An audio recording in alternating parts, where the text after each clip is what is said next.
Duck, the Great Western engine, worked hard in the yard at the big station. Sometimes he pulled coaches. Sometimes he pushed freight cars, but whatever the work, Duck got the job done without fuss. One day, Duck was resting in the shed when Sir Topham Hatt arrived. "Your work in the yard has been good. Would you like to have a branch line for your own?" "Yes, please, sir," replied Duck. So Duck took charge of his new branch line. The responsibility delighted him. The line runs along the coast by sandy beaches till it meets a port where big ships come in. Duck enjoyed exploring every curve and corner of the line. Sea breezes swirled his smoke high into the air, and his green paint glistened in the sunlight. "This is just like being on holiday," he puffed. "Well, you know what they say," laughed his driver. "A change is as good as a rest." Soon, Duck was busier than ever.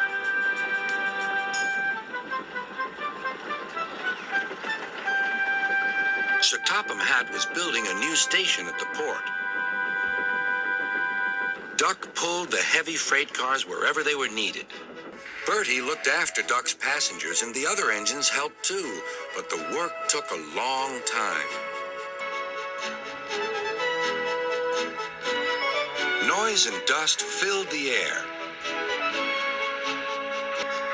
"Don't worry," whistled Toby. "The station's nearly finished." "And on time, too," said Duck thankfully.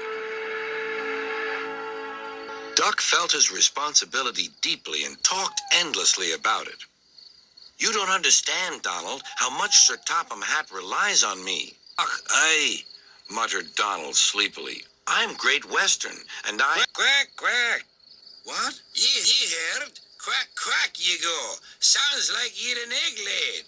Now wheesht and let an engine sleep." "Quack yourself," said Duck indignantly. Later, he spoke to his driver.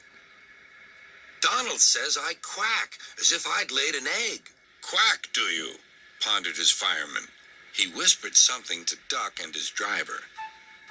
They were going to play a joke on Donald and pay him back for teasing Duck. The engines were busy for the rest of the day, and nothing more was said.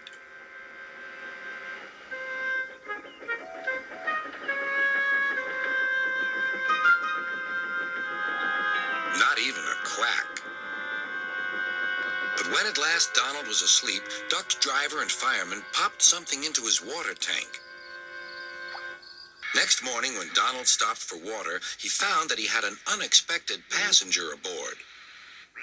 A small white duckling popped out of his water tank. "Now, who's behind this?" laughed Donald.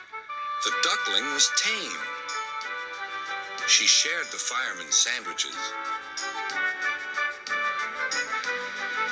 and rode in the tender. The other engines enjoyed teasing Donald about her.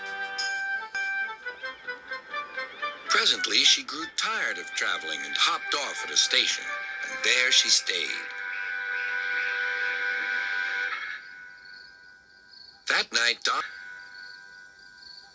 Donald's driver and fireman got busy, and in the morning, when Duck's crew arrived to look him over, they laughed and laughed.